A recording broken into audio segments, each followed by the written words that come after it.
Cooler वगैरह लगा के बैठे हो? सही है। चलो, गुड आफ्टरनून एवरीवन। क्या चल रहा था भाई अपना?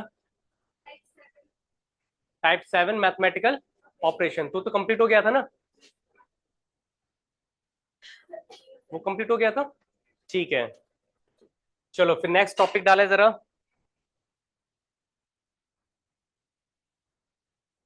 और मॉड्यूल 4 चल रहा था ना अपना कि 5? मॉड्यूल 4 था। मॉड्यूल 4 में और क्या बचा हुआ है, एक बार चेक कर लिया जाए।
ये हटे क्यों नहीं रहा?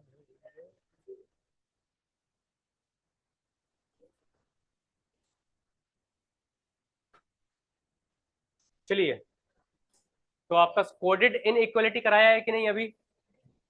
नहीं कराया है। डालिए जरा उसी में। न्यू टॉपिक डालेंगे, कोडेड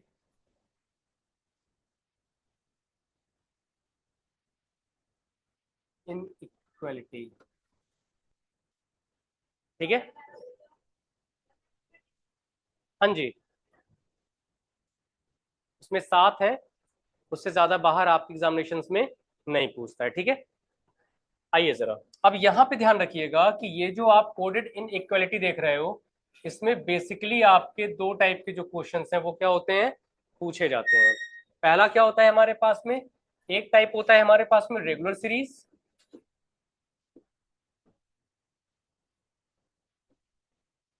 और एक क्या होता है हमारे सामने,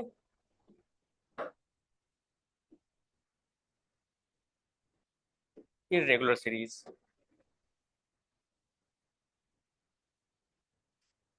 ठीक है, यहाँ पे अगर आप देखेंगे तो हमारे पास सामने क्या एक रेगुलर सीरीज और एक क्या है, इरेगुलर सीरीज है। तो रेगुलर सीरीज का मतलब क्या होता है कि जैसे अगर मान लीजिए कभी भी आपको ऐसे स्टेटमेंट दिया गया हो कि A is greater than B, A is greater than B, B is greater and equals to C, equals to D, और इक्वल्स टू ई। अब इसी स्टेटमेंट को क्या मैं इस तरीके से लिख सकता हूं, A is less than B, is less and equals to C, और equals to D and less than E. क्या यहाँ पे आप इसकी बात कर रहे हैं? तो अगर आप यहाँ देखो तो यहाँ पे कितने सिंबल्स यूज हुए हमारे पास, दो। कौन कौन से? एक तो ग्रेटर का और उसके साथ में कौन सा, इक्वल्स का है। लेकिन अगर आप यहाँ देखेंगे तो यहाँ पे क्या है, लेस के साथ में क्या दे रखा है हमको, इक्वल का दे रखा है। दैट मीन्स किसी भी सीरीज के अंदर, किसी भी क्वेश्चंस के अंदर, अगर केवल और केवल हमारे पास में एक ग्रेटर का साइन हो या उसके साथ में इक्वल्स हो, तो वो सीरीज कैसी सीरीज कहलाएगी हमारी, रेगुलर। यानी कि दो में से कोई एक सीरीज होनी चाहिए, दोनों के दोनों कभी भी एक साथ नहीं होने चाहिए। क्लियर है बात? अब ध्यान से देखेंगे। अब इरेगुलर सीरीज का मतलब क्या है? तो इरेगुलर सीरीज का मतलब ये होता है कि जब भी आपको स्टेटमेंट के अंदर इस तरीके से लिखा गया हो कि m is greater than n, n is greater and equals to o, o is greater than p, and p is less than q। बात समझ में आ रही है? मतलब क्या है कि अगर आप यहाँ देखो तो हमारे पास कितने सिंबल्स हैं यहाँ पे, एक तो हमारे पास में ग्रेटर भी है, दूसरा क्या है, इक्वल्स भी है, और क्या है, लेस देन। तो हम इस चैप्टर के अंदर इसी तीन सिंबल्स के ऊपर क्या करते हैं, बात करते हैं। पहली चीज क्लियर है सबको? कोई कंफ्यूजन यहां तक? नोट करें इसको।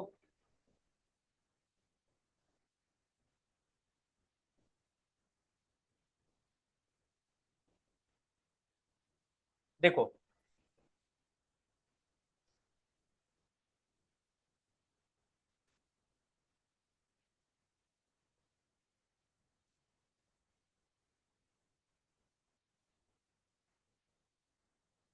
देखो, अब अगर आप यहाँ देखेंगे तो हमारे पास में क्या है कि अगर हम यहाँ पे ये बोल रहे हैं कि A is greater than B, कि ए बी से बड़ा है, तो अगर एक ऑब्जेक्ट बड़ा है तो दूसरा क्या होना चाहिए? सिर्फ छोटा होगा? इक्वल भी हो सकता है। मतलब ये है कि अगर अब आप यहाँ देखोगे तो हमारे पास दो चीजें, एक तो क्या है, हिडन,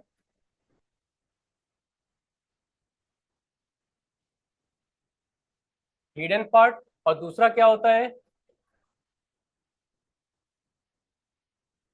शोइंग पार्ट। अब इसका मतलब है क्या, वो देखो, जैसे अगर आप यहाँ देखोगे तो अगर मैं ये बोलूं कि A is greater than B, इसका दूसरा मतलब क्या होगा, ए इज नॉट लेस और इक्वल्स टू बी, कि अगर ए बी से बड़ा है तो हम दूसरा ऑब्जेक्ट यहाँ पे क्या लेंगे कि ए बी से बड़ा, सॉरी छोटा या बराबर नहीं हो सकता। दूसरा अगर आप लोगे यहाँ पे कि A is less than B, तो इसका मतलब क्या होगा कि ए इज ईदर ग्रेटर और इक्वल्स टू बी।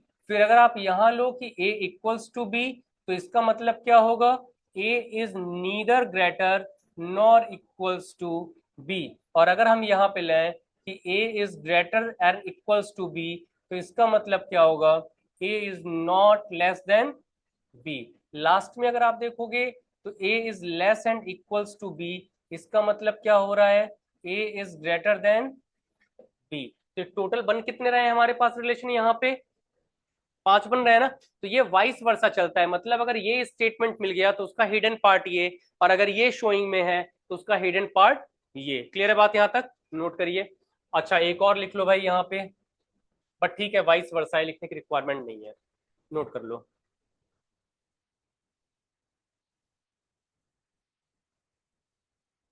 क्लियर है बात यहाँ तक?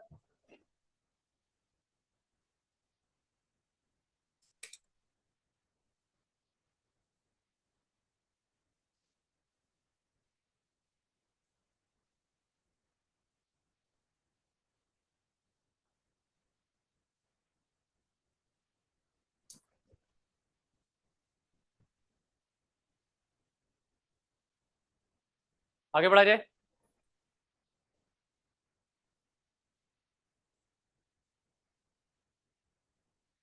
चलिए डालिए जरा।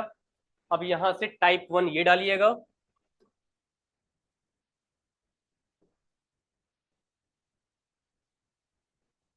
और इसको क्या डालेंगे आप लोग, टाइप टू। क्लियर है?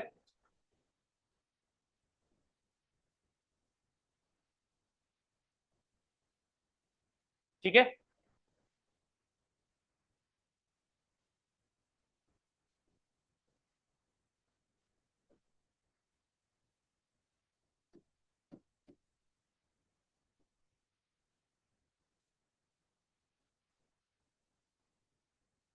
रेगुलर सीरीज जैसे, समझना इधर, जैसे मान लीजिए कि आपके पास में यहाँ पे किस स्टेटमेंट हो,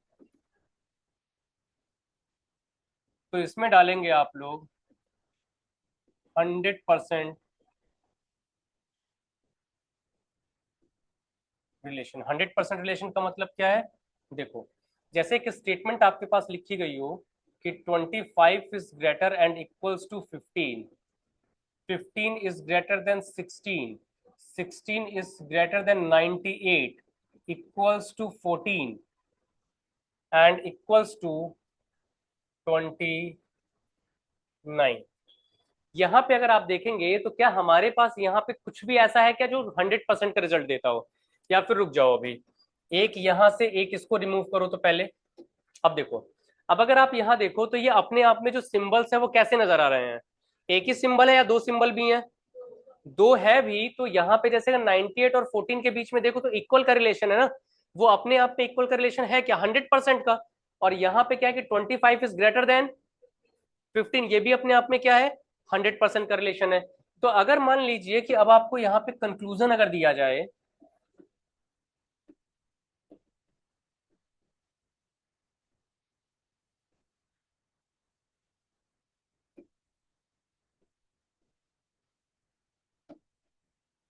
ध्यान दीजिएगा कि अगर आप ए और बी देखें और यहाँ पे ए और बी देखें, क्या मैं इसको ऐसे लिख सकता हूं क्या कि 25 is not less than 98, 98 is not less and equals to 29।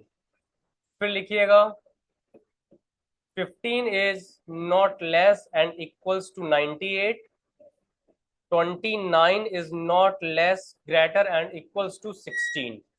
अब आपको ये बताना है कि इनमें कौन सा वाला कंक्लूजन सही और कौन सा वाला कंक्लूजन गलत। अब ध्यान सुनना, ये जहां पे आपके सामने ये वाले रिलेशन है, ये कैसा रिलेशन है, कैसा सिंबल है, नेगेटिव या पॉजिटिव? पॉजिटिव सिंबल है। बट यहाँ पे जब भी किसी सिंबल के ऊपर इस तरीके से क्रॉस का साइन लग जाए तो इसका मतलब उसको क्या बोलते हैं? नॉट, यानी कि नेगेटिव होता है। तो सबसे पहले आप इस नेगेटिव वाले को पॉजिटिव में चेंज करेंगे और उसके बाद से फिर आप इसका रिजल्ट बताएंगे। ठीक है, तो जरा निकालो एक बार।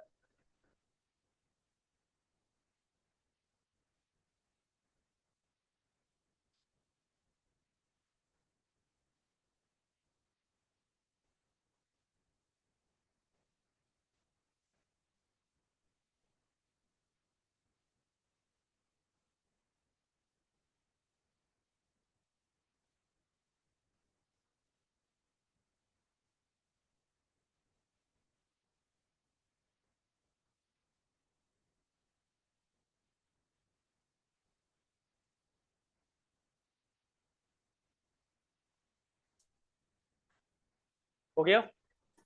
देखो जरा, अब अगर आप यहां देखो रिलेशंस में, तो हमारे पास ये जो पहला वाला है, इसको जब आप चेंज करोगे तो क्या लिखोगे? 25 इज ईदर ग्रेटर और इक्वल्स टू 98। क्योंकि हमसे तो केवल और केवल कंक्लूजन में ये मना कर रहा है ना कि यहाँ पे जो 25 है वो छोटा नहीं हो सकता। तो अगर छोटा नहीं हो सकता तो हमारे पास अब दो सिंबल बच गए, एक ग्रेटर का, दूसरा इक्वल का। दूसरा देखोगे तो 98 के बारे में दे रखा है कि 98 इज लेस देन 29, मतलब 29 इज ग्रेटर देन। तो अगर आप यहां देखो तो क्या 25 यहाँ पे 98 से ग्रेटर है क्या? लेकिन इक्वल्स भी बन सकता है क्या? नहीं। तो इसका मतलब पहला ये, और 29 तो बेचारा सबसे छोटा है, तो ये भी गलत। तो यहाँ पे आंसर क्या लगाएंगे? Neither A nor be is true. Clear है बात यहां तक? ठीक है, हाँ जी। देखो, यहाँ पे ये वाला साइन हमारा नेगेटिव है, मतलब यहाँ बोला रहा है कि 25 is not less and than 98। तो अगर ये छोटा नहीं है तो बचा क्या? 25 is greater and equals to, यानी कि हमने क्या किया, इस वाले सिंबल को पहले इसमें कन्वर्ट किया। अब क्या 25 98 से बड़ा है? तो देखो 25 98 से ग्रेटर तो है लेकिन इक्वल तो नहीं है ना, क्योंकि ये सब के सब अपने आप में क्या है? ग्रेटर के साइन है। तो पहला क्या हो जाएगा हमारा? फॉल्स। फिर आपको क्या दे रखा है कि 98 इज ग्रेटर और इक्वल्स टू 29। तो जब आप इसको लेंगे तो आप यहाँ पे क्या लिखोगे कि 98 इज लेस देन 29। तो अगर आप यहाँ देखोगे तो जाहिर सी बात है 98 और 29 के बीच का रिलेशन क्या है यहाँ पे, कि 29 छोटा है किससे? जबकि यहाँ पे क्या हो रहा है? 29 बड़ा है किससे? तो ये भी क्या हो जाएगा हमारा? तो ना ही ये सही और ना ही ये सही। हाँ बिल्कुल, कैसे भी, जैसे इधर अगर आप देखें तो ये 98 इज ग्रेटर देन है ना, तो अगर इस चीज को रिवर्स करके लिख दिया जा रहा है कि 29 इज ग्रेटर देन, तो यहाँ पे तो 29 ग्रेटर नहीं हो सकता है ना, तो इस वजह से ये भी क्या हो जाएगा हमारा? फॉल्स हो जाएगा। क्लियर है बात अभी? नहीं, इसी को देख करके तो बता रहे हैं ये वाले। नहीं नहीं, इसको तो कन्वर्ट करेंगे ना हम, ये नेगेटिव, नेगेटिव को पॉजिटिव में चेंज करेंगे तब आंसर बताएंगे। ठीक है, अब इसको देखिए, यहाँ पे दे रखा है कि 15 is not less and equals to 98। तो यहाँ क्या बोलोगे आप कि 15 इज ग्रेटर देन 98। तो क्या 15 जो बड़ा है वो 98 से? बिल्कुल ग्रेटर है। फिर कह रहा है 29 is less, sorry, greater and equals to 16। तो क्या लिखोगे आप? 29 इज लेस देन 16। तो क्या जो 29 है वो 16 से छोटा है? बिल्कुल छोटा है, तो ये भी सही। तो क्या हो जाएगा? Both are true.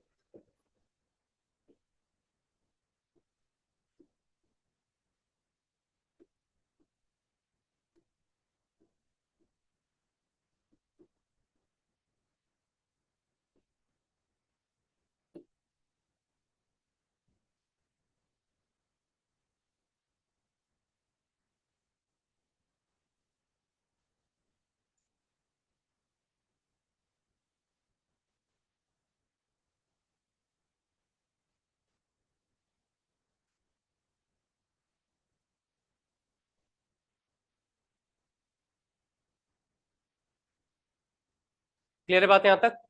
चलो इसी में डालेंगे 0.2 आगे।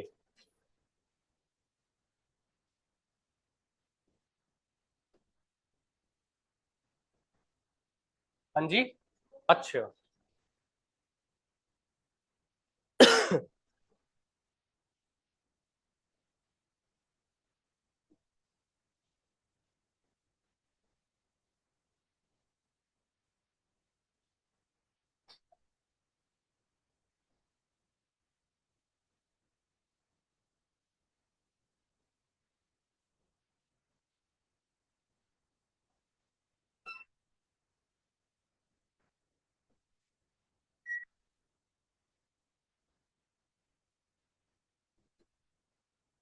डालिए इसमें रूल ऑफ 50%। ठीक है, यहाँ पे क्या देखना है हमको? Rule of 50%। 50% का मतलब क्या है? 50% का मतलब होता है कि जो भी आपको यहाँ पे कॉन्सेप्ट दिखाई दे रहे हैं उस कॉन्सेप्ट के बीच में क्या क्या संबंध होगा। जैसे मान लीजिए अगर आपको बोला जाए कि m is greater and equals to n is greater and equals to o is greater and equals to p, तो अब m और n के बीच का रिलेशन है क्या? एक है या दो है? दो रिलेशन है। कौन कौन से? ग्रेटर भी है और।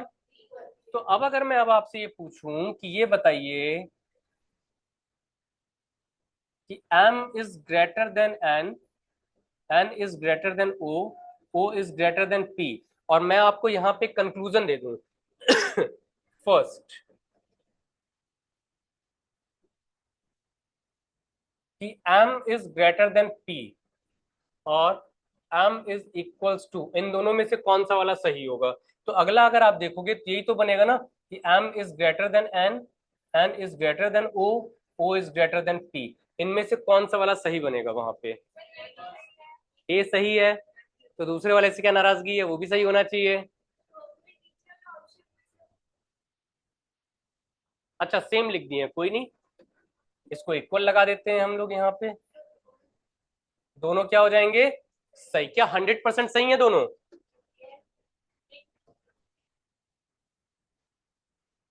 भाई अगर आप एक चीज यहाँ ध्यान से देखो तो m और n के बीच का रिलेशन कैसा है? 50% है ना, यानी कि m p से बड़ा है तो ये 50%। क्यों? क्योंकि एक बार m p के बराबर भी तो हो रहा है। तो ध्यान रखिएगा कि यहाँ पे ये दोनों के दोनों क्या बन रहे हैं हमारे? 50%। यानी कि 50% का रिलेशन आपका यहाँ पे भी है और 50% का जो रिलेशन है वो यहाँ पे भी है। बात सुन में आ रही है? अब अगर आप देखोगे तो हमारे पास ये जो कंडीशन दे रखी है, क्या m और p के बीच का जो रिलेशन है वो 50% है? और यहाँ पे भी अगर आप देखिएगा तो क्या ये 50% है? दोनों के दोनों क्या हमारे यहाँ पे 50% बन रहे हैं? जब दोनों कंक्लूजन 50% हो और इनके हमारे ऑब्जेक्ट जो गिवन है वो भी सेम दे रखे हों, तो क्या वहां पे हमारे पास ईदर और होना चाहिए था? एक कॉन्सेप्ट होता है छोटा सा ईदर और का, वो यहाँ पे लगेगा। अब समझना, क्या ये दोनों के दोनों 50% है? इनके जो ऑब्जेक्ट हैं वो दोनों के दोनों सेम है। तो जब सेम नहीं है तो हम यहाँ पे क्या बोलेंगे? नीदर नॉर, कि neither A nor be is true. अब दूसरा समझो।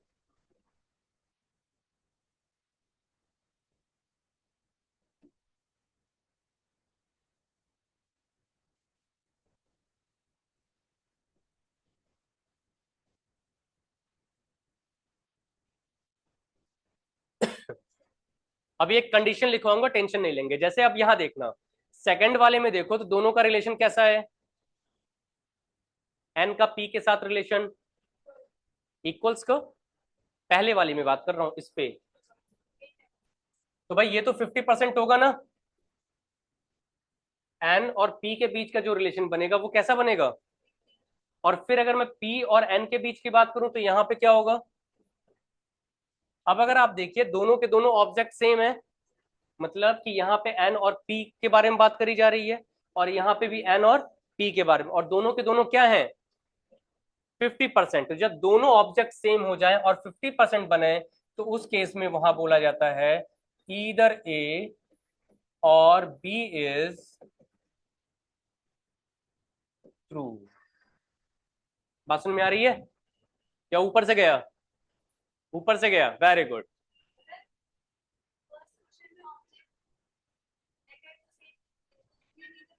हाँ जी, क्योंकि वहां पे ऑब्जेक्ट ही सेम कर दिया ना। जैसे कॉम्प्लीमेंट्री पेयर सिलॉग कराया नहीं अभी आपको? सिलॉग नहीं कराया ना? तो कॉम्प्लीमेंट्री पेयर क्या होता है, एक पॉजिटिव तो एक क्या होता है, नेगेटिव। तो यहाँ पे क्या होता है हमारे पास, जब कॉम्प्लीमेंट्री पेयर तो तब निकलेगा ना जब हम एक ही पर्सन के बारे में बात कर रहे हो। वहां पे एक बार हमने एम और पी का रिलेशन ले लिया और एक बार किसका रिलेशन ले लिया, एम और ओ का। क्लियर है बात? दोबारा आ जाओ, यहां समझना जरा, एक जगह नोट करके लिखो।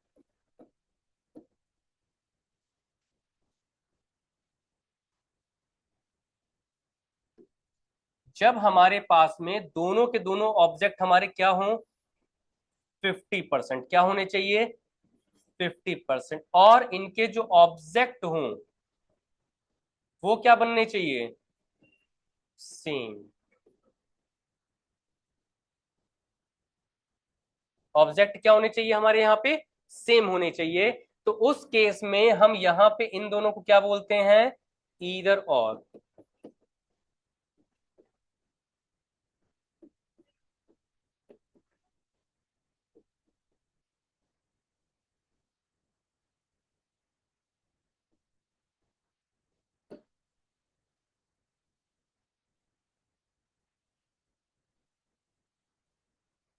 अभी क्लियर हुई बात? कि अब अगर आप यहां देखोगे तो हमारे पास एम और पी ये क्या है, 50% है। फिर एम और ओ भी क्या है, लेकिन क्या इन दोनों के ऑब्जेक्ट सेम है क्या? एक जगह मैं कंपेयर कर रहा हूं एम और पी के साथ, और फिर किसको कर रहा हूं, एम और ओ के साथ। तो जाहिर सी बात है कि इन दोनों में से कोई भी सही नहीं होगा, तो हम रूल क्या लगाएंगे यहाँ पे, नीदर नॉर का। लेकिन जब आप दूसरे वाले में आओगे तो एन और पी दोनों जगह है, और यहाँ पे क्या ये भी 50% और ये भी क्या है हमारा 50%। तो उस केस में हम क्या बोलेंगे इसको, कि या तो ये सही होगा या तो ये सही होगा। अब क्लियर है बात? पीछे लास्ट में, इधर बीच में, इधर क्लियर है? नोट कर लो।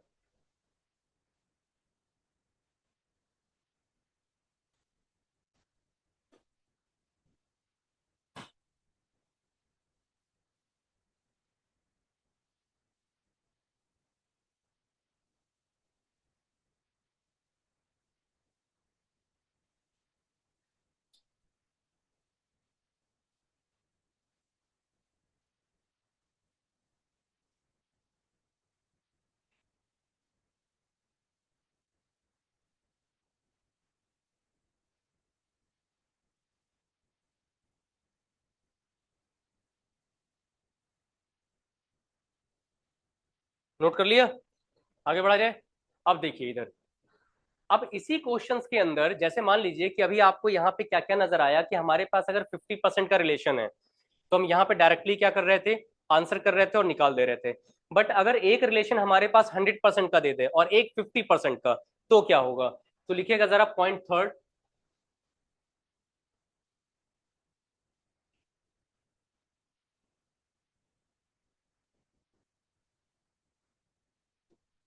Rule of 100% plus 50%। और यही वाला आपसे पूछता है पेपर में, क्योंकि वो एक ही जगह आपकी पूरी की पूरी साइकोलॉजी टेस्ट कर लेगा। जैसे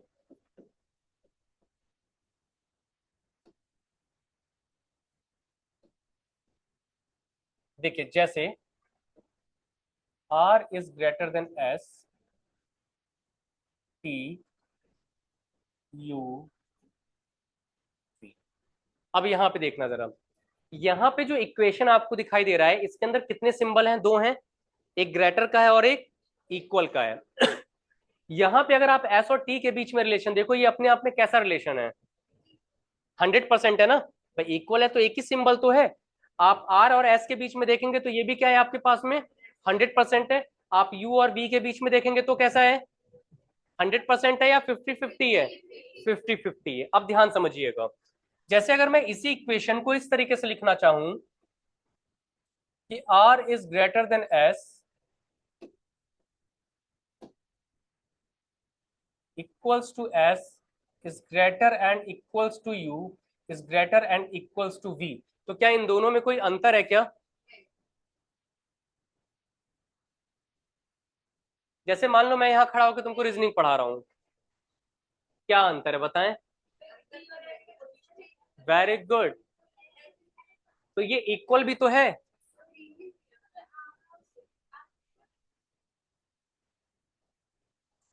भाई यहाँ पे, हे प्रभु हे जगन्नाथ, इनको क्या हो रहा है? इन दोनों में बताएं तो जरा क्या अंतर है? तो जब वहां अंतर नहीं कर रहे हो तो यहाँ इन दोनों से क्यों नाराज चल रहे हो? जैसे मान लो मैं यहाँ खड़े होकर तुमको रीजनिंग पढ़ा रहा हूँ, अब मैं इधर आ गया, तो बताओ तो जरा, भारत यहाँ पे नक्शे में भारत कहाँ दिखाई दे रहा है? जियोग्राफी थोड़ी ना पढ़ाने लग जाऊंगा, यहाँ पे भी तो रीजनिंग ही पढ़ाऊंगा तुमको मैं। तो यहाँ पे आप ध्यान रखिएगा क्वेश्चन कैसे पूछता है, क्वेश्चन समझो इधर। यहाँ पे एस और टी के बीच अगर आप देखेंगे तो यहाँ पे क्या इक्वल का रिलेशन है, मतलब टी का रिलेशन जो वी के साथ वही रिलेशन एस का वी के साथ। और यहाँ पे जब एस और टी बदल गए तो एस का रिलेशन जो वी के साथ वही रिलेशन टी का। अब यहाँ पे ईदर और की कंडीशन एक बहुत अच्छी बनाता है, तो यहाँ लिखो जरा कंक्लूजन।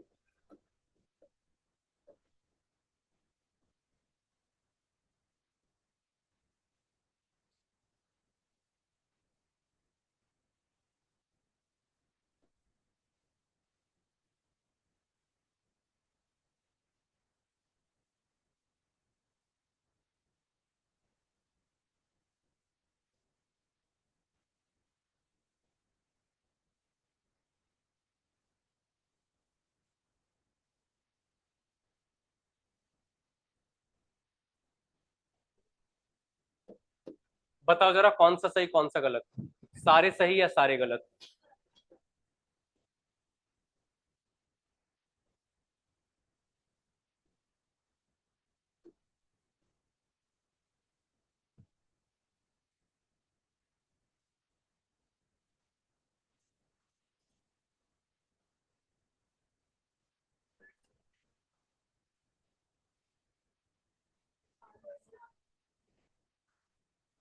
सारे सही हैं, मतलब ईदर और नीदर नॉर दोनों सही दोनों गलत, क्या लगेगा?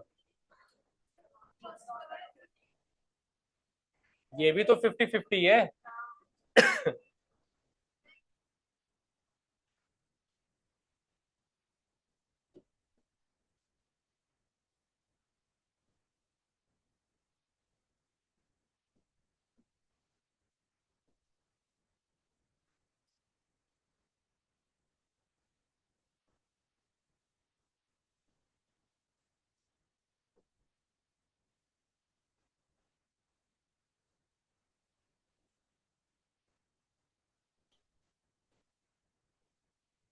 क्वेश्चन आप लोगों का निकल रहा है इसलिए खुशी की लहर है, या नहीं निकल रहा है इसलिए खुशी की लहर है?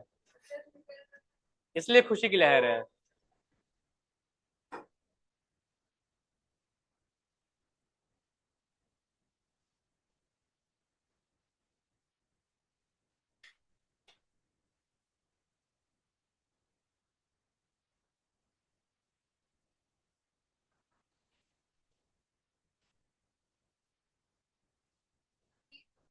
ठीक है,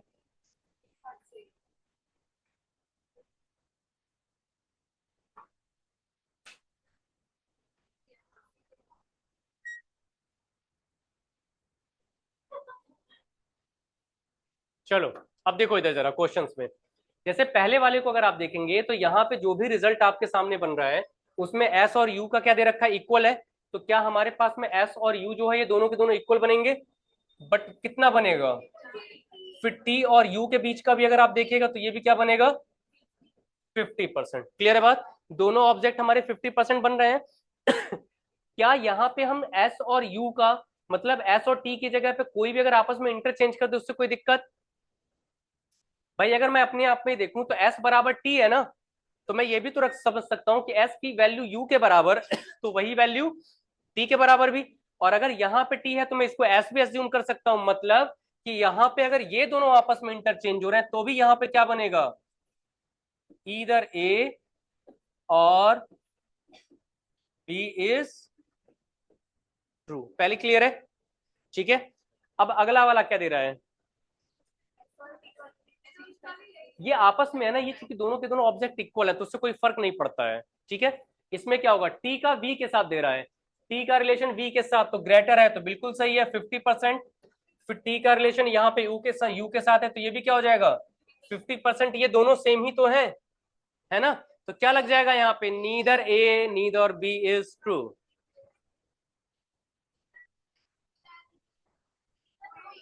क्या होगा, इधर और होगा। बिल्कुल आराम से ध्यान से पढ़ रहे हो तुम लोग, इसीलिए मैंने पूछा था खुशी की लहर किस लिए है। भाई एक चीज बताइए, यहाँ पे ध्यान दीजिएगा, क्या यहाँ पे v और u सेम है? नहीं है ना। तो जब यहाँ पे v और u सेम है ही नहीं, एक बार यहाँ पे देखोगे तो t का रिलेशन u के साथ और एक बार t का रिलेशन v के साथ। जैसे घर के ही अंदर, ध्यान सुनेंगे, इधर बीच में, इधर इधर मैं पढ़ के आता हूं, उन्हें बता सकता हूँ, क्यों परेशान है आप। इधर देखो, यहाँ पे अगर आप देखें तो टी तो दोनों का कॉमन दे रखा है ना। वी और यू क्या है हमारा, डिफरेंट है या सेम ऑब्जेक्ट से रिलेटेड है?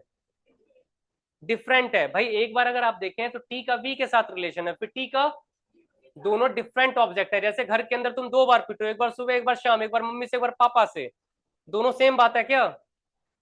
एक बार प्यार से पिटोगे और एक बार निपटे ही जाएगा हो सकता है इंसान। तो ये चीज ध्यान रखना कि यहाँ पे ये दोनों के दोनों ऑब्जेक्ट क्या हो गए आपके, डिफरेंट ऑब्जेक्ट हो गए। मैंने क्या बोला था कि केवल और केवल ये जो अप्लीकेबिलिटी है वो किस पे और किस पे अप्लाई करेगी, ये इक्वल वाले पे, ना कि इधर वाले पे। क्लियर है बात? तो यहाँ क्या लगाओगे, नीदर नॉर।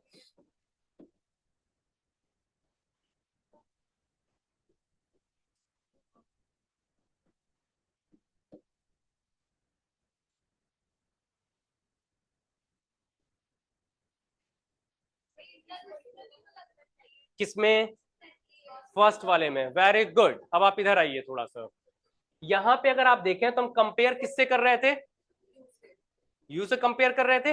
अब केवल और केवल इतना निकाल के इधर दिखाते हैं आपको, s equals to T is greater and equals to U, t equals to s is greater and equals to you.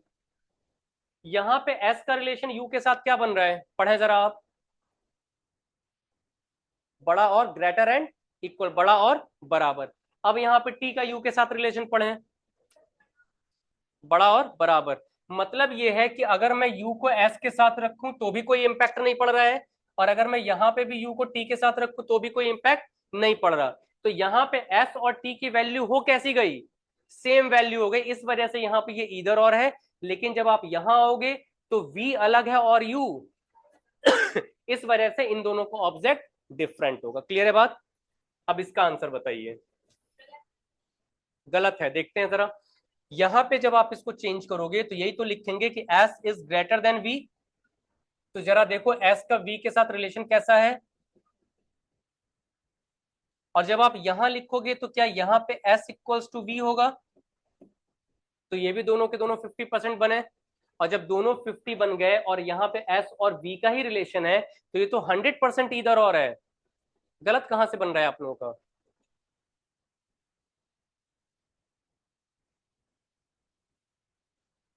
क्या बनेगा,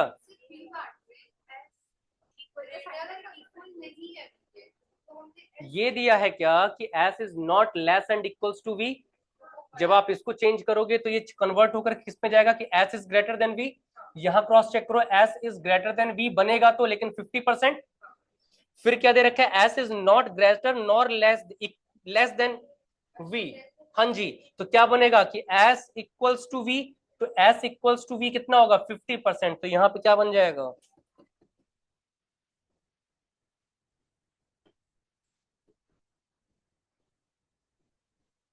क्लियर है बात यहां तक? ठीक है, अब कोई दिक्कत, नोट करो।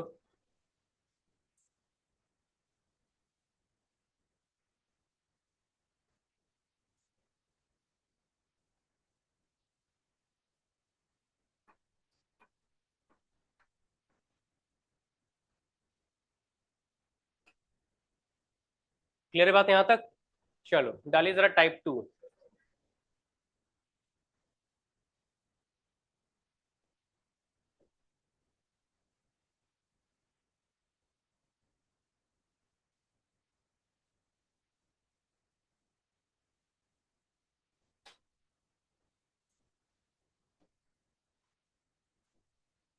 अब यहाँ आइए, अब इरेगुलर सीरीज का मतलब क्या होता है, जहां पे हमारे पास तीनों साइन एक साथ आ जाएं, यानी कि ग्रेटर भी, लेस भी और इक्वल्स भी।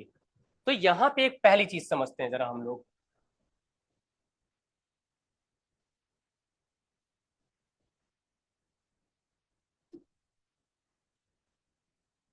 जैसे अगर आपको यहाँ पे दिया जाए A is greater than B, B is greater than C, is D is less than E. अब अगर आप यहाँ ध्यान दो तो हमारे पास ए से लेकर डी तक की सीरीज कैसी सीरीज है?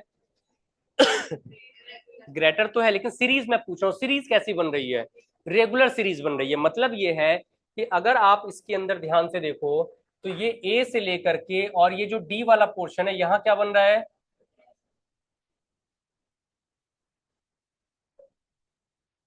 और यहां से लेकर के यहां तक क्या बन रहा है? पूरा का पूरा इरेगुलर सीरीज बन रहा है। ठीक है, अब इसी में अगर आपसे पूछा जाए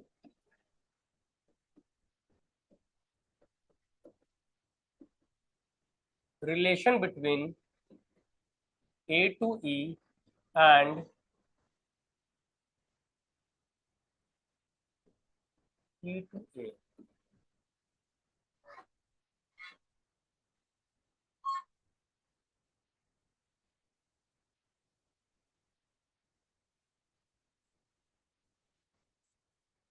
अरे डॉट है वो, डैश है, माइनस नहीं है। ए माइनस ई बराबर -4 थोड़ी ना पढ़ रहे हैं। यहाँ पे रिलेशन क्या बनेगा? ध्यान रखना, जब भी किसी दो ऑब्जेक्ट के बीच में ग्रेटर के साथ में लेस आ जाए या फिर लेस के साथ में ग्रेटर आ जाए तो सीरीज कैसी सीरीज कहलाती है हमारी? इरेगुलर। तो उस केस में उनके बीच का जो रिजल्ट होता है ना वो हम कंफर्म कर ही नहीं सकते। तो इस केस में यहाँ पे इनके बीच का रिजल्ट बनेगा क्या? C S. सी एस का मतलब क्या होता है? कांट से, जिसके बारे में हमें कोई भी आइडिया गिवन ना हो। पहली चीज क्लियर है? आइए जरा यहाँ पे फिर।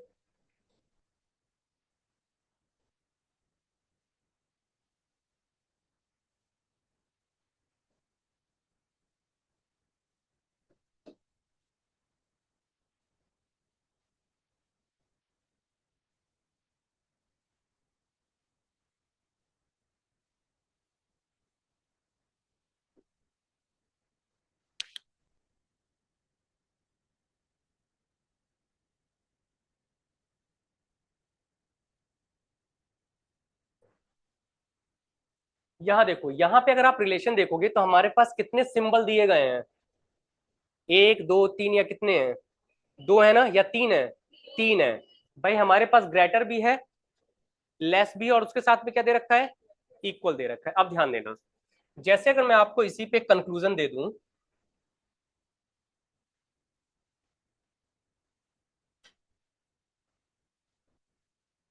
ये मोस्ट इंपॉर्टेंट है, इसको ध्यान रखना।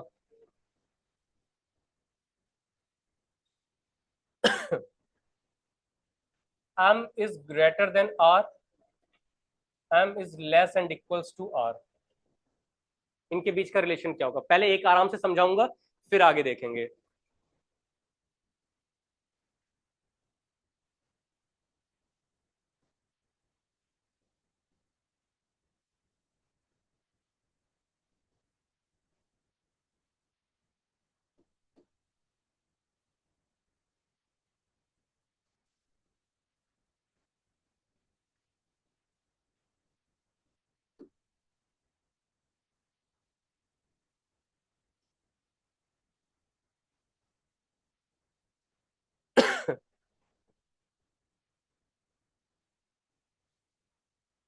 देखो इधर, जैसे अगर आप यहाँ ध्यान से देखेंगे तो हमारे पास है क्या कि ये वाला जो रिजल्ट बन रहा है ये क्या बन रहा है? C S. ये भी रिजल्ट क्या बन रहा है? C S. और इनके जो ऑब्जेक्ट है, ऑब्जेक्ट क्या है? यहाँ पे भी जो ऑब्जेक्ट है वो क्या है? सेम है। अब ध्यान से अगर आप और देखो तो m का r के साथ में रिलेशन क्या है? m is greater then r बोल रहा है ना। तो अगर m का रिलेशन r के साथ ग्रेटर है तो इसका मतलब वो है क्या? cs ही तो बन रहा है। अब ध्यान से देखना, जब दोनों के दोनों ऑब्जेक्ट हमारे cs बन रहे हों और ऑब्जेक्ट उनके पास सेम होने चाहिए, और अगर वहां पे ये तीनों एक साथ बन रहे हों तो फिर हम उसी को क्या बोलते हैं कि ईदर ए और बी इज ट्रू। इधर देखना जरा बोर्ड पे, क्या m is greater then r बन रहा है? एक बार m बड़ा है, m is less then r, क्या एक बार यहाँ पे m छोटा है? और अगर फिर आप देखेंगे तो क्या m इक्वल्स टू r, यहाँ पे ये भी बराबर हो रहा है। हमारे इस चैप्टर के अंदर तीन ही सिंबल तो बनने हैं ना, ग्रेटर, लेस और तो जब भी दो ऑब्जेक्ट सेम हो और उसमें एक बड़ा, एक बराबर और एक छोटा आ जाए, तो उस केस में हमेशा क्या बोलेंगे हम लोग? Either A and B is true. Clear है बात? नोट करिए।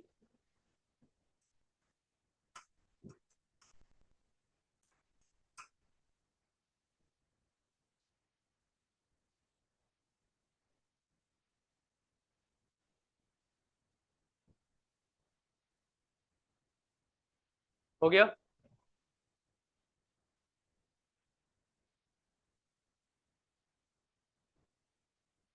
क्लियर है यहाँ तक? कोई दिक्कत? चलिए एक क्वेश्चन लिखिए जरा फिर। अच्छा पहले नोट कर लो।